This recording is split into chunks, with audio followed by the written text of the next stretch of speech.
Hello my dear students, कैसे हो तुम लोग। जबरदस्त जिंदाबाद। आशा करता हूँ तुम लोग सब बढ़िया हो और पूरा रेडी हो पढ़ने के लिए। पहले क्या करोगे, पेन एंड पेपर लो और मेरे साथ चलते रहो।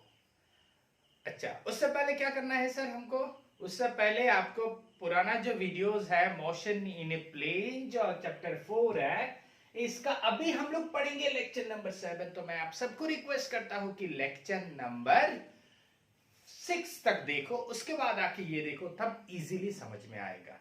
तो मोशन इन ए प्लेन में हम लोगों ने क्या पढ़े थे, वेक्टर पढ़े थे। सर वेक्टर क्या होता है, वेक्टर मतलब किसी चीज का डायरेक्शन भी है, मैग्नीट्यूड भी है, सर हम उसको वेक्टर बोलते हैं। सर वेक्टर का डायरेक्शन कौन देता है, बोले डायरेक्शन उसमें यूनिट वेक्टर जो लगाते हैं वो डायरेक्शन देता है। यूनिट वेक्टर क्या होता है, आपका ये एक्स एक्सिस है, तो एक्स एक्सिस का डायरेक्शन समझाने के लिए आई कैप लगाते हैं। ये एक्स एक्सिस ये हमको मालूम है, मैं फिर भी थोड़ा बोल दे रहा हूं क्योंकि जो लोग नया थे उन लोगों के लिए। वाई एक्सिस में अगर कोई चीज जा रहा है तो हम लोग जे कैप से समझाते हैं, और जेड एक्सिस में कोई चीज जा रहा है, कोई डिस्प्लेस हो रहा है, डायरेक्शन समझाने के लिए हम क्या लगाते हैं सर, के कैप लगाते हैं। ये जेड एक्सिस है। तो ये सिंपल सा लॉजिक है यूनिट वेक्टर का, आई कैप, जे कैप एंड के कैप। तो अभी देखो हम लोग क्या पढ़ेंगे, अभी हम लोग ये जो एक न्यूमेरिकल है इसको सॉल्व करने का कोशिश करेंगे। तो पहले क्वेश्चन देखो, फाइंड द वेक्टर, क्या निकालना है मुझे, वेक्टर निकालना है, ए बी वेक्टर निकालना है, इट्स मैग्नीट्यूड वेक्टर निकालना है, और इसका मैग्नीट्यूड मतलब वैल्यू निकालना है। तो उससे पहले क्लास में हम लोगों ने देखे थे वैल्यू कैसे निकालते हैं, रूट ओवर ऑफ आई का कोएफिशिएंट स्क्वायर प्लस जे का कोएफिशिएंट स्क्वायर प्लस के का सामने जो होगा उसी का कोएफिशिएंट स्क्वायर। तो मैग्नीट्यूड हम लोग निकालना है किसका, ए बी का, और जिसका इनिशियल पॉइंट ए है और फाइनल पॉइंट बी है। अच्छा, इनिशियल पॉइंट मान लो ये है और फाइनल पॉइंट मान लो ये है। इनिशियल पॉइंट का 1 माइनस 1 2 दिया है, 1 माइनस 1 2 मतलब क्या है सर, मतलब ये x डायरेक्शन पे 1 गया है, y डायरेक्शन में -1 गया है, और z डायरेक्शन पे, z डायरेक्शन पे 2 गया है। और इसका फाइनल पॉइंट का वैल्यू क्या दिया है, 2 -3 1, 2 -3 1, इसका इनिशियल और इसका फाइनल पॉइंट। ठीक है, लेकिन सर आपने जो डायग्राम बनाए हैं ना, इस डायग्राम में 1 अगर x का ये होगा तो x का 2 कितना, इतना होगा। ठीक है, कोई प्रॉब्लम नहीं है। अभी ये ओरिजिन है और ये x एक्सिस है और ये y एक्सिस है। ठीक है, इसका ये इनिशियल पॉइंट है, ये फाइनल पॉइंट है। तो हम क्या करते हैं, ओरिजिन से एक पोजीशन वेक्टर बना देते हैं, ये इसका पोजीशन वेक्टर है, और इस ओरिजिन से और एक पोजीशन वेक्टर बना देते हैं, ये पोजीशन वेक्टर है, ये मान लो O, ये मान लो A, और इस पॉइंट का नाम B। तो मुझे AB निकालना है। डायग्राम क्या बोल रहा है मुझे, सर AB निकालो, A और B निकालो। तो ये एक ट्राइंगल बन गया है, एम आई राइट। हाँ सर, क्वेश्चन में कुछ डायग्राम नहीं है और आपने कैसे डायग्राम बना लिया। मेरे भाई क्वेश्चन में बोला है ए बी निकालो, तो मैं ए बी निकाल रहा हूं, और इसका इनिशियल पॉइंट दिया है, फाइनल पॉइंट दिया है। मैंने जस्ट ओरिजिन से एक पोजीशन वेक्टर बनाया और इस ओरिजिन से दूसरा पोजीशन वेक्टर। तो अभी देखो, जिन दोनों का ऑर्डर सेम है, मतलब जिन दोनों का डायरेक्शन सेम है, ऑर्डर सेम मतलब डायरेक्शन एक ही है, ये ऐसे जा रहा है फिर ऐसे जा रहा है, मतलब दोनों ऐड होगा, और ये उल्टा जा रहा है। तो हम क्या लिख सकते हैं, हम यहां पे ये लिख सकते हैं, O A vector according to triangle of vector addition, जिन दोनों का ऑर्डर सेम होगा ऐड करो और उसको बाकी को रिजल्टेंट पे रखो। तो ओ ए, उसके बाद ए बी वेक्टर, दोनों एक ही डायरेक्शन, इक्वल टू उसका रिजल्टेंट कौन देगा, ओ बी वेक्टर। ठीक है, तो मुझे क्या निकालना है सर, यहां से ए बी वेक्टर निकालना है। So A B vector equal to क्या होगा, O B vector minus O A vector. Sir O B vector हमने यहां पे ओ बी वेक्टर सर क्या दिया है, 2 -3 1, मतलब क्या है O B vector, 2 twice I cap, पहला वाला आई होगा, माइनस थ्राइस जे कैप, उसके बाद जे, उसके बाद प्लस 1 के कैप। लिखूं या ना लिखूं कोई प्रॉब्लम नहीं है, 1 के कैप, क्योंकि 1 हर एक चीज का सामने रहता है। ये माइनस ओ ओ ए, ओ ए क्या है, आई कैप, 1 आई कैप माइनस 1 जे कैप प्लस, ये माइनस यहां पे है इसीलिए प्लस ट्वाइस के कैप। अभी माइनस कैसे करते हैं सर, आई का कोएफिशिएंट देखो, यहाँ आई का कोएफिशिएंट, कोएफिशिएंट मतलब होता है ना आई का सामने जो होगा उसी को हम लोग कोएफिशिएंट बोलेंगे। तो यहाँ पे 2 है, यहाँ पे 1 है, तो ट्वाइस आई माइनस आई मतलब क्या होगा 1 आई, 1 आई मतलब आई कैप, 1 तो है सामने 1 आई, यहाँ पे माइनस थ्राइस जे, माइनस से प्लस, तो कितना होगा ये माइनस माइनस से प्लस हो जाएगा, माइनस करना है लेकिन इसका सामने भी माइनस है तो माइनस से प्लस, तो हमारा कितना होगा minus thrice J cap plus K cap, मतलब सॉरी के कैप क्यों बोल रहा हूं, minus thrice J cap plus J cap, तो माइनस ट्वाइस जे कैप माइनस 3 प्लस 1, माइनस से प्लस 1, ठीक है। के कैप माइनस ट्वाइस के कैप मतलब खाली के कैप होगा। ये हमारा ए बी वेक्टर जो निकालने के लिए दिया था हमने वो निकाल दिया। कैसे निकाला, जस्ट वेक्टर का माइनस किया, इसका सामने और इसके सामने कोएफिशिएंट, इसका सामने जो कोएफिशिएंट है 1 है, ये माइनस से प्लस हो जाएगा, तो प्लस 1 और माइनस थ्राइस जे तो माइनस ट्वाइस जे, और यहाँ पे के माइनस ट्वाइस के, सो के कैप। तो मुझे बोला था ए बी निकालो तो मैंने निकाल दिया। अभी क्या बोला है, मैग्नीट्यूड निकालो ए बी का, and magnitude is magnitude of A B vector, मतलब क्या है, मैग्नीट्यूड ऑफ ए बी मतलब मॉड ए बी वेक्टर। बहुत बार मैं बोला हूं, जब हम ऐसे देंगे दोनों साइड पे 2 स्ट्रेट लाइन, मतलब ये मॉड बोलते हैं हम लोग, मॉडुलस ऑफ ए वेक्टर बोलते हैं, और ये जब देंगे तो ये वेक्टर को खा जाता है, तो खाली मुझे यहाँ पे ए बी मैग्नीट्यूड, इसका मतलब ये भी है ए बी, खाली ए बी निकाल, समझ में आया ना। हाँ, this is equal to root over of, हमको मालूम है कैसे निकालते हैं, रूट ओवर ऑफ इसका कोएफिशिएंट स्क्वायर कितना है 1, सो 1 स्क्वायर प्लस इसका coefficient -2 whole square, -2 whole square plus इसका कोएफिशिएंट है -1, सो -1 होल स्क्वायर। तो आपका आंसर कितना आएगा 1 -1 से प्लस 1 1 2, और यहाँ पे 4 एंड 2 मतलब 6, सो ये आपका मैग्नीट्यूड है। तो हमने देखा कैसे हम लोग इसको हम लोग डिस्प्लेसमेंट वेक्टर भी बोल सकते हैं। हमने उससे पहले डिस्प्लेसमेंट वेक्टर के बारे में पढ़े थे कि पोजीशन वेक्टर और डिस्प्लेसमेंट वेक्टर। अच्छा, तो दूसरा देखते हैं कि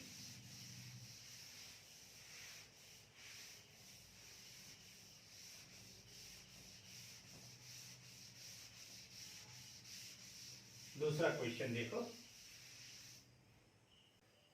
ऑफ दिस एंड दिस, मतलब यहाँ पे 2 वेक्टर दिए हैं ए एंड बी, और इन दोनों का पहले रिजल्टेंट निकालना होगा, उसी रिजल्टेंट का unit vector, find the unit vector parallel to the resultant of, हाँ ये दे देते हैं, और थोड़ा find the unit vector parallel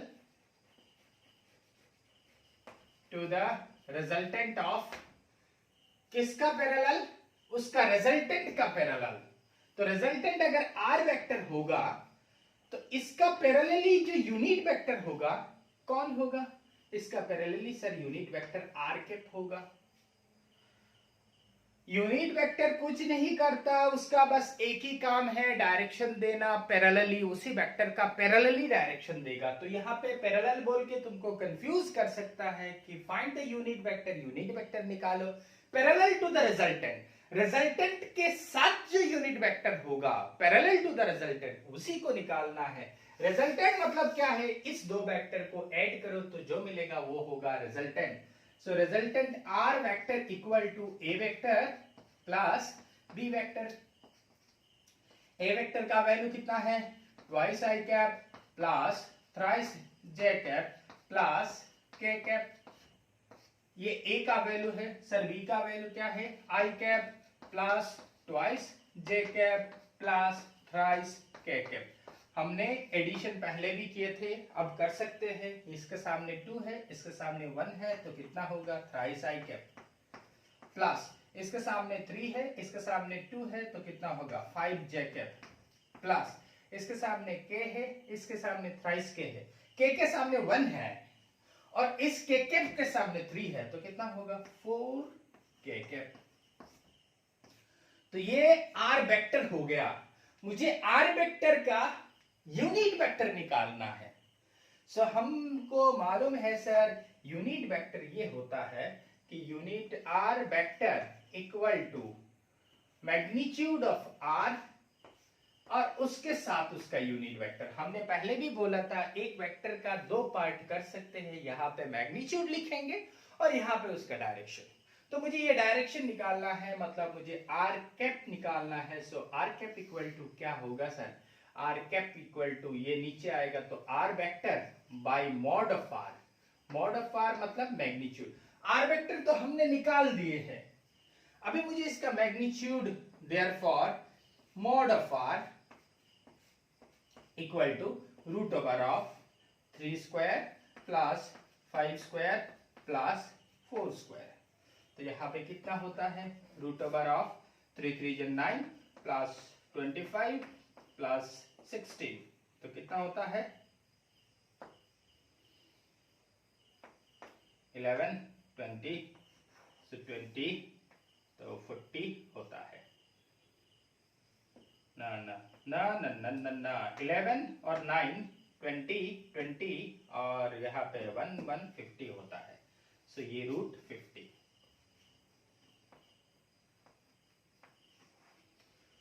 so हमने ये जो निकाला था वो देखो एक बार.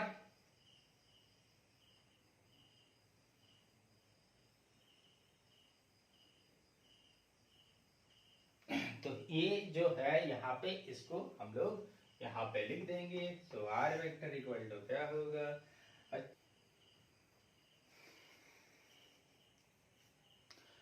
चलो माय डियर स्टूडेंट्स अभी देखो ये question. If x is added, अगर x ऐड करेंगे resultant of a and b, a और b का जो रिजल्टेंट होगा उसके साथ अगर x को ऐड करेंगे, मतलब उसका रिजल्टेंट r है, उसके साथ मैं अगर x को ऐड करूंगा तो जो फाइनल मिलेगा मुझे गिव्स ए यूनिट वेक्टर. ये क्या देता है, यूनिट वेक्टर देता है अलोंग y एक्सिस. मतलब इन दोनों का रिजल्टेंट के साथ x को ऐड करेंगे तो मुझे क्या मिलेगा, मुझे y एक्सिस का यूनिट वेक्टर, और y एक्सिस का यूनिट वेक्टर j कैप होता है. तो हम पहले r वेक्टर निकाल लेते हैं. r वेक्टर इक्वल टू क्या वेक्टर होगा, a vector plus b vector. a vector का वैल्यू कितना है, twice i cap plus j cap plus k cap, ये गिवन है. b वेक्टर का वैल्यू कितना है my dear students, twice i cap plus thrice j cap plus 5 k cap.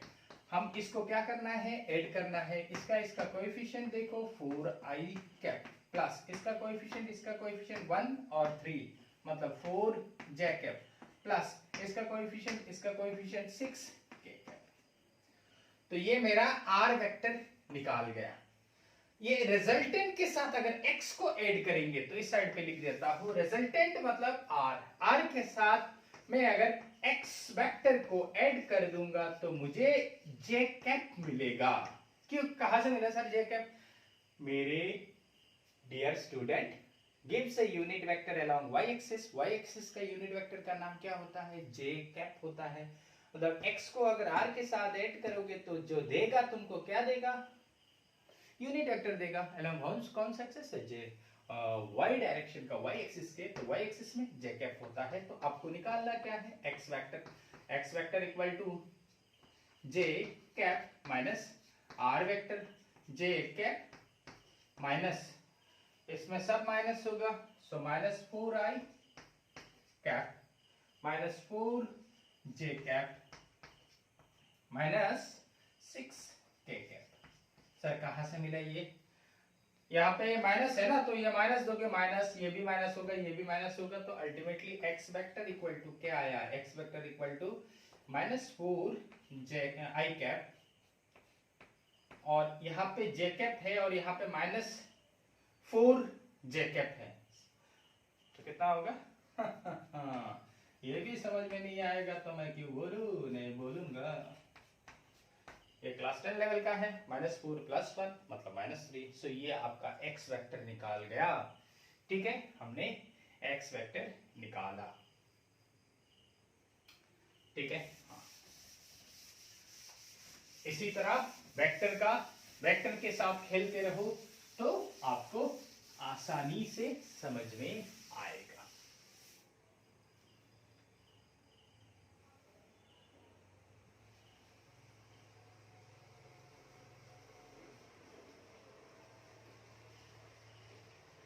अच्छा, next question. Two forces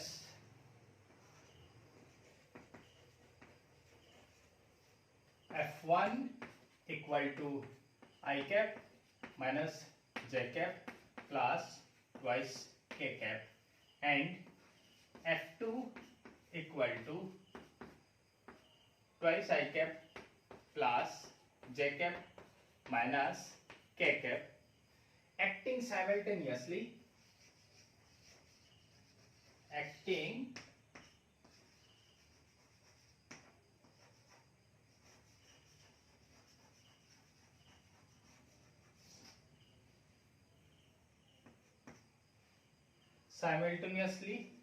to a body. Find the resultant force. Also find the magnitude of the resultant.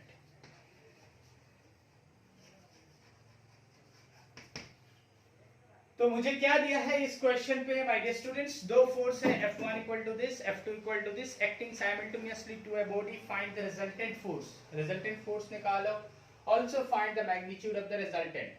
तो ये दो force है, इस force का resultant force is equal to F, so F equal to F1 plus F2 करना है और कुछ नहीं। F1 का वैल्यू कितना है? I cap minus J cap plus twice K cap. F1 का वैल्यू, F2 का वैल्यू कितना है? Twice I cap plus J cap minus K cap. मतलब दो फोर्स दिए हैं F1 एंड F2। इन दोनों फोर्स अगर एक ऑब्जेक्ट में एक ही साथ पे लगेगा तो दोनों का रिजल्टेंट फोर्स निकालो। तो रिजल्टेंट फोर्स मतलब इन दोनों को ऐड करना है आपको। तो ऐड करके ये जो वैल्यू मिला, यहाँ पे कितना है? 1 है, यहाँ पे कितना है? 2 है। So thrice I cap minus minus, so ये प्लस माइनस एक दूसरे को खा जाएगा यहाँ पे। उसके बाद ये जे यहाँ पे K का सामने कितना है? 2 है, यहाँ पे कितना है? -1 है, तो कितना खाली K कैप रहेगा। So the resultant force is this. इसका मैग्नीट्यूड निकालो, क्वेश्चन में बोला है।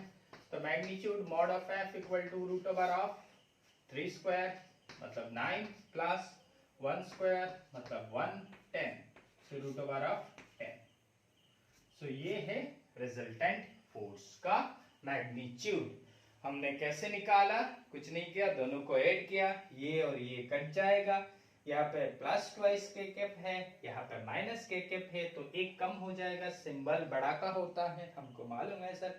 तो ये हमारा एक क्वेश्चन हो गया। ठीक है,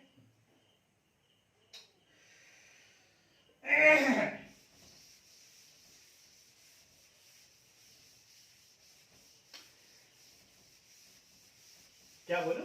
कुछ बोलूं सर? कुछ शायरी वायरी हो जाए? नहीं, अभी पढ़ना है। तुम लोग पढ़ते नहीं हो, इसीलिए गुस्सा आता है मुझे कभी कभी।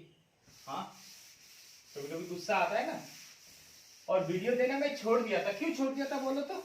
क्योंकि तुम लोग वीडियो नहीं देखते हो, क्योंकि बोलोगे सर एग्जाम था। मैं उससे पहले बोला था कि एग्जाम हो उसका प्रिपरेशन पहले लेना चाहिए था। रिवीजन का टाइम खाली रखिए। आप लोग क्या करोगे, एग्जाम के पहले दिन सीखना चाहोगे तो कैसे काम बनेगा? काम नहीं बनता है। अच्छा, if A vector equal to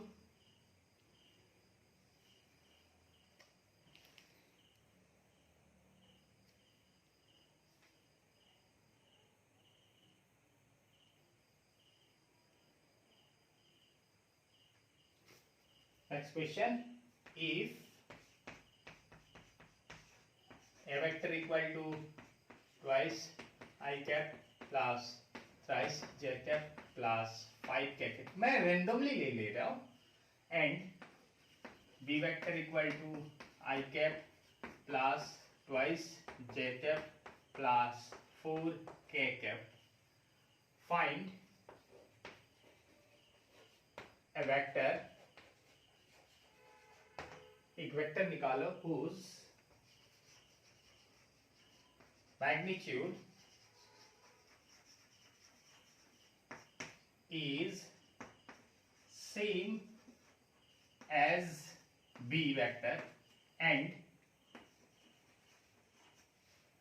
parallel to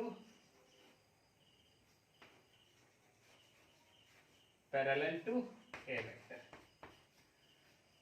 sir ये क्वेश्चन क्या है? ये क्वेश्चन ये है कि आपका ए वेक्टर दिए है, बी वेक्टर दिए हैं, दो वेक्टर दिए हैं। आपको एक वेक्टर निकालना होगा जिसका मैग्नीट्यूड होना चाहिए बी का बराबर और डायरेक्शन होना चाहिए ए का बराबर। समझ में आ रहा है ना? दो वेक्टर दिए हैं, देने के बाद बोला कि इसका मैग्नीट्यूड बी का बराबर होना चाहिए। हो सकता है कि दूसरा क्वेश्चन दे कि इसका मैग्नीट्यूड ए का बराबर हो, अलग क्वेश्चन, लेकिन इस क्वेश्चन में बोला है कि उसका मैग्नीट्यूड बी के बराबर होना चाहिए, डायरेक्शन ए के बराबर हो। तो डायरेक्शन ए के बराबर मतलब ए कैप के बराबर होना चाहिए और मैग्नीट्यूड बी का। So the vector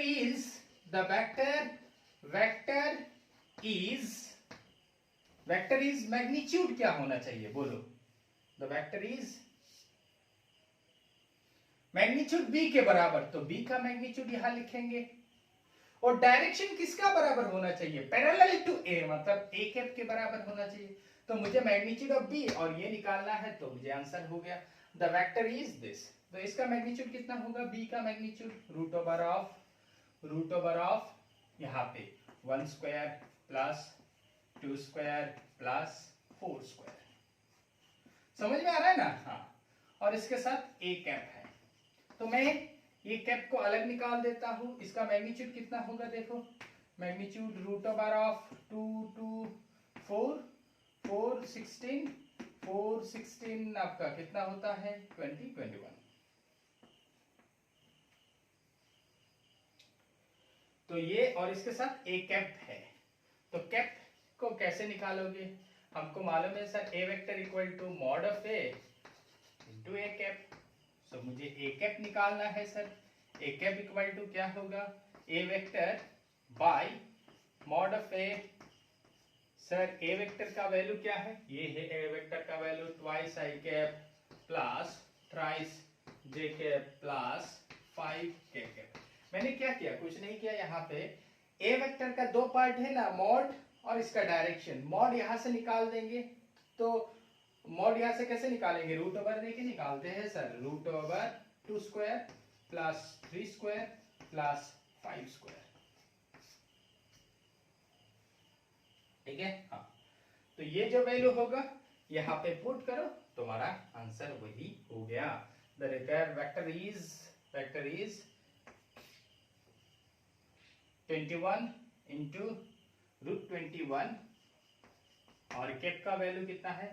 twice I cap plus thrice J cap plus 5 K cap divided by, यहाँ पे कितना होता है? 4 रूट 38 होगा शायद।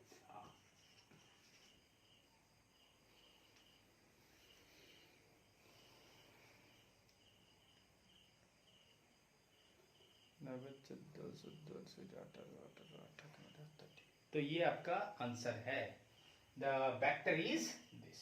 ठीक है, इसी तरह तुमको जो भी देंगे तुम कर सकते हो क्या, यही मेरा डाउट है। हाँ हाँ सर, हम कर सकते हैं, जो भी देंगे हम कर सकते हैं। यहाँ पे क्वेश्चन ऐसे है, क्वेश्चन वैसे है, हम सब कर सकते हैं। तो और एक देते हैं, find the unit vector of, find the unit vector of I cap, unit vector of I cap plus J cap minus K cap. इसका यूनिट वेक्टर निकालो। इससे पहले मैं यूनिट वेक्टर निकालना आपको दिखा दिया था। तो हम लोग क्या करेंगे, let A vector equal to I cap plus J cap minus K cap.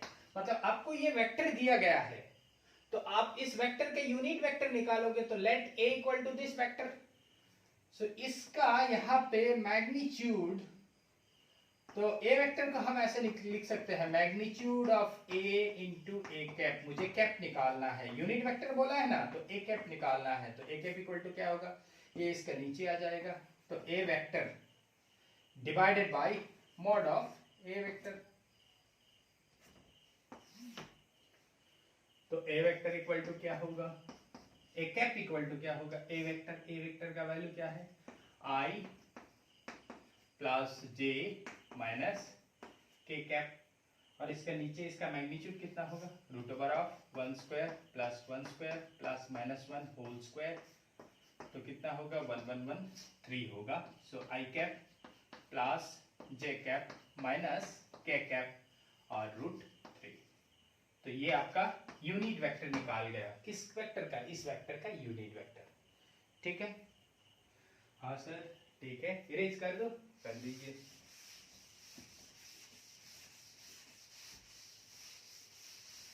Next question, find the unit vector of I cap minus J cap. इसका यूनिट वेक्टर लिखो। तो हम क्या लिखेंगे, let A vector equal to I cap minus J cap. We know, तुम नहीं जानते हो फिर भी लिख दो ना सर हम जानते हैं। तो जानते हो तो लिखो, A vector equal to mod of A direction of A. So direction of A equal to A vector divided by magnitude of A. तो यहाँ पे क्या होगा सर, यहाँ पे कुछ नहीं होगा। A cap equal to A vector का वैल्यू लिखो, I cap minus J cap, और इसका magnitude 1 square plus minus 1 whole square. तो कितना होगा sir, I cap minus J cap root 2। So ये आपका यूनिट वेक्टर निकाल दिया हमने इस वेक्टर का। आई माइनस जे का यूनिट वेक्टर हम ऐसे निकालते हैं। ठीक है, हो गया। अच्छा, हम कंपोनेंट निकालना जानते हैं ना सर, हम सब कंपोनेंट, किसी एक वेक्टर का कंपोनेंट निकालना जानते हैं। कैसे निकालते हैं, component of a vector, find the component of the following foods। इस following foods का कंपोनेंट निकालो। इसका एंगल मान लो 30 डिग्री है, और ये फोर्स F का जो वैल्यू है ये 5 न्यूटन है। क्वेश्चन क्या बोला है, कंपोनेंट निकालो फॉलोइंग फोर्स। इस फोर्स का कंपोनेंट निकालो। कंपोनेंट्स दे देता हूं, मतलब x डायरेक्शन में और y डायरेक्शन में इसका कंपोनेंट निकालो। कौन सा फोर्स का, इस फोर्स का कंपोनेंट निकालो। और एंगल कितना दिया है, ये 30 दिया है ना, एंगल कितना है 30 डिग्री। तो एक चीज देखो, इसका ऑपोजिट जो होता है परपेंडिकुलर होता है, और हमको मालूम है perpendicular equal to hypotenuse sine theta. मैंने सिखाया था आपको, भूल क्यों जाते हो। Sine theta equal to perpendicular by hypotenuse, so implies perpendicular equal to hypotenuse sine theta. तो डायरेक्टली परपेंडिकुलर थीटा के अगेंस्ट पे जो होगा ये आपका परपेंडिकुलर है, and this perpendicular equal to hypotenuse sine theta. तो ये यहाँ पे रखो और वेक्टर को यहाँ हटा के लेके आओ, बात तो एक ही है। तो मैं यहाँ लेके आऊंगा तो क्या लिखूंगा, हाइपोटेन्यूज कितना है 5 है, सो 5 और साइन थीटा, और साइन का वैल्यू कितना है, साइन का वैल्यू 30 है, साइन 30 यहाँ पे, थीटा का वैल्यू कितना है, साइन का वैल्यू, थीटा का वैल्यू 30 है। तो बेस में क्या होगा, hypotenuse cos theta, hypotenuse cos का वैल्यू कितना है cos 30, थीटा का वैल्यू कितना है cos 30। Therefore the y component is y component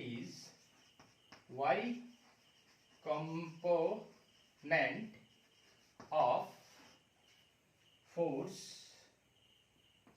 is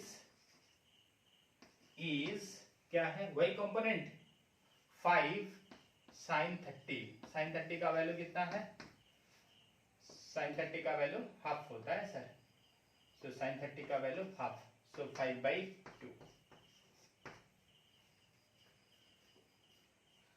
और the x component of the force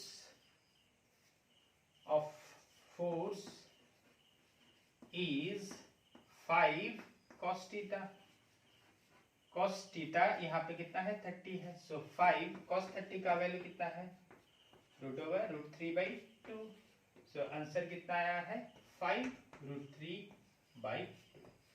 सो इसी तरह हम लोग किसी एक वेक्टर का कंपोनेंट निकाल सकते हैं। एक चीज देखो, कंपोनेंट निकालने के लिए मुझे एंगल पहले पहचानना बहुत जरूरी है। अगर आपको एंगल मालूम है तो उसका उल्टा साइड, ऑपोजिट साइड जो रहेगा उसी को हम परपेंडिकुलर बोलते हैं, और परपेंडिकुलर इक्वल टू साइन के साथ रिलेशन है, perpendicular equal to hypotenuse sine theta.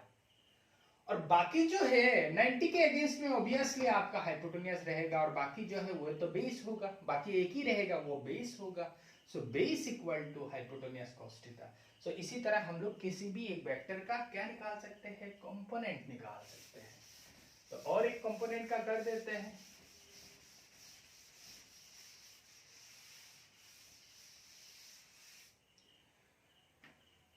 यहां पे देखो इंक्लाइंड प्लेन, ये आपका एक प्लेन के साथ यहाँ पे 30 डिग्री एंगल पे, मान लो ये थीटा है, यहाँ पे हमने कुछ एक ऑब्जेक्ट रखा, तो इस ऑब्जेक्ट का जो वेट होगा वर्टिकली डाउनवर्ड होगा, ये वेट होगा वर्टिकली डाउनवर्ड, वेट mg, ये ऑब्जेक्ट है। तो इसका एक कंपोनेंट क्या होगा, one component will be along this direction and another component will be along that direction. तो मुझे ये दोनों कंपोनेंट निकाल के दो। सर थीटा तो मालूम नहीं है, पहले तो हमको थीटा मालूम था, अभी इस वेक्टर का यहाँ पे कोई थीटा मालूम नहीं है, तो कैसे करेंगे सर। इसका थीटा निकालने के लिए यहाँ पे देखो ये थीटा है और ये 90 है, तो ऑब्वियसली ये कितना होगा 90 माइनस थीटा होगा, तो ये कितना होगा, ये थीटा होगा। मेरी बात आपको समझ में आ रहा है या नहीं आ रहा है, सर आ रहा है, कैसे समझ में आया बोलो तो। ये तीनों एंगल मिलके 180 होना चाहिए, एक 90 हो गया, ये थीटा है तो ये ऑब्वियसली 90 माइनस थीटा होगा। ये जो है एंगल, दिस एंगल अगर यहां से आप लोगे तो ये एंगल आपका कितना है, ये एंगल इसके साथ पूरा 90 में है, 90 में है, परपेंडिकुलर है, तो ये अगर माइनस थीटा होगा, 90 माइनस थीटा होगा, तो ये आपका क्या होगा, थीटा होगा, क्योंकि दोनों का ऐड करो मुझे 90 मिलना चाहिए ये एंगल। तो ये अगर थीटा है तो इसका परपेंडिकुलर ये वेक्टर परपेंडिकुलर है, तो परपेंडिकुलर ये और ये एक ही है, तो perpendicular equal to hypotenuse mg sin theta यहाँ होगा, ठीक है। और यहाँ पे क्या होगा mg cos थीटा। मैं समझा पाया हूँ आपको, पता नहीं, ठीक है। और एक डायग्राम से देखते हैं,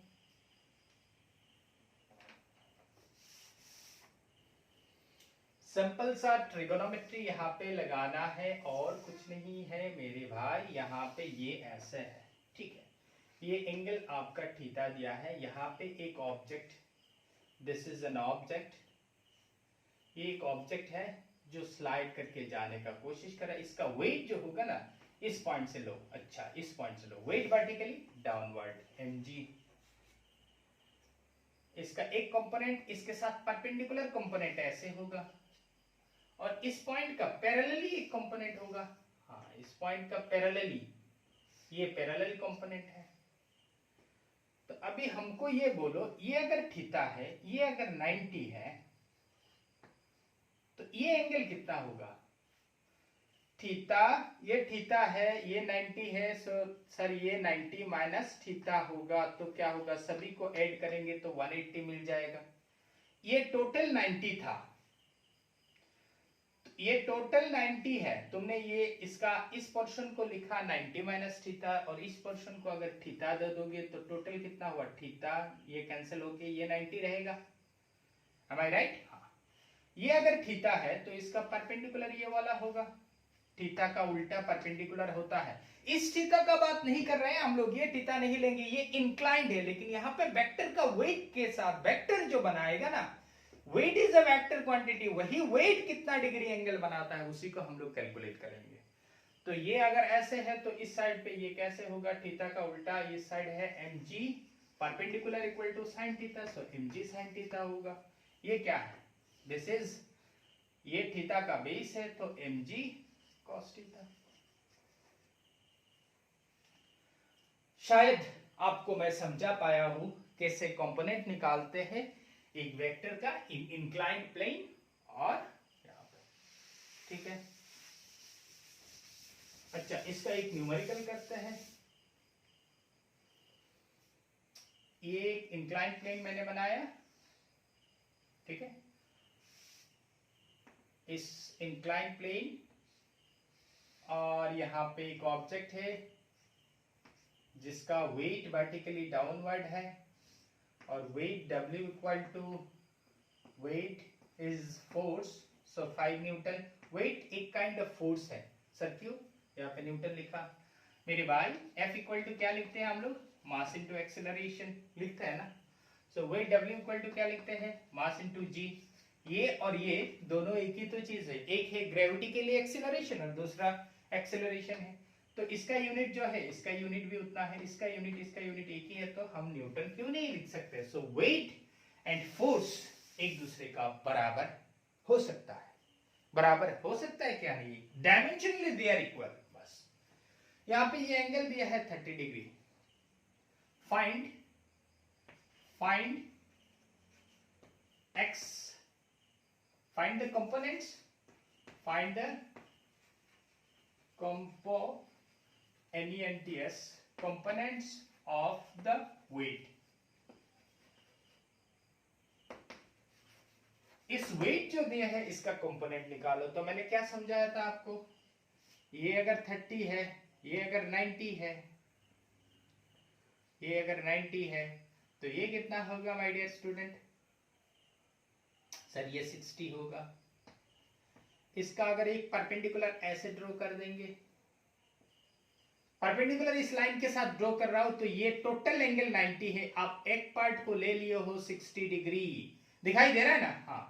तो रिमेनिंग पार्ट कितना होगा सर, से रिमेनिंग पार्ट 30 होगा। अच्छा, नहीं समझा पाया, समझा पाया नहीं पाया पता नहीं। ये तो 90 है माय डियर स्टूडेंट, ये अगर 90 है, इस एंगल अगर 90 है, दिस एंगल इज 90, ये 30 है, तो ये 60 होगा, क्योंकि तीनों मिला के 180 होना चाहिए आपको। इस टोटल एंगल 90 है, इस पार्ट 60 ले लियो, तो ये पार्ट 30। अभी समझ में आ गया, हाँ बहुत कटाकुटी कर रहा हूं, अच्छा ठीक है। तो ये 30 है, ये 30 है, तो इसका ये वेक्टर परपेंडिकुलर होगा, मतलब यहां आप जो वेक्टर दोगे, इसका इस वेक्टर का कंपोनेंट यहां जो दोगे, ये क्या होगा, हाइपोटेन्यूज sin थीटा। हाइपोटेन्यूज का वैल्यू कितना है 5 sin 30। अच्छा वही आ रहा है फिर दोबारा घूम के, ठीक है कोई प्रॉब्लम। इसका क्या होगा, base equal to hypotenuse. Hypotenuse आपका कितना है, ये हाइपोटेन्यूज है ना माय डियर स्टूडेंट्स। यहाँ पे सर हाइपोटेन्यूज कैसे आपको मालूम हुआ, ये 30 है, 30 का उल्टा जो होगा ये आपका परपेंडिकुलर है, तो यहाँ पे ये 90 एंगल बन गया, इस 90 का उल्टा हाइपोटेनियस है, तो ये आपका क्या बेस होगा। सो बेस कितना है sir, base equal to hypotenuse, hypotenuse 5 है, cos थीटा, थीटा का वैल्यू 30 है। सो आपका x कंपोनेंट, इस डायरेक्शन का कंपोनेंट क्या होगा 530, 530 मतलब 5/2, और इस डायरेक्शन का कंपोनेंट कितना है cos 30 का वैल्यू 5√3/2, तो ये आपका हो गया दोनों डायरेक्शन में, उसका कंपोनेंट आपने निकाल दिया। आशा करता हूं आप सबको समझ में आया। कृपया इस टाइप का बहुत सारा न्यूमेरिकल बुक्स में देखो और मुझे करके दो, मजे से रहो और अच्छे तरह से फिजिक्स को सीखो। Thank you very much. तो ठीक है, तो √50, यहाँ पे आर वेक्टर का वैल्यू कितना है, आर वेक्टर ये है sir thrice I cap plus 5j cap plus 4k cap, ये है आर वेक्टर और उसका मैग्नीट्यूड है √50। सो ये है हमारा आर वेक्टर का वैल्यू, इसी तरह हम लोग इसका वैल्यू निकाल सकते हैं। ठीक है, हाँ।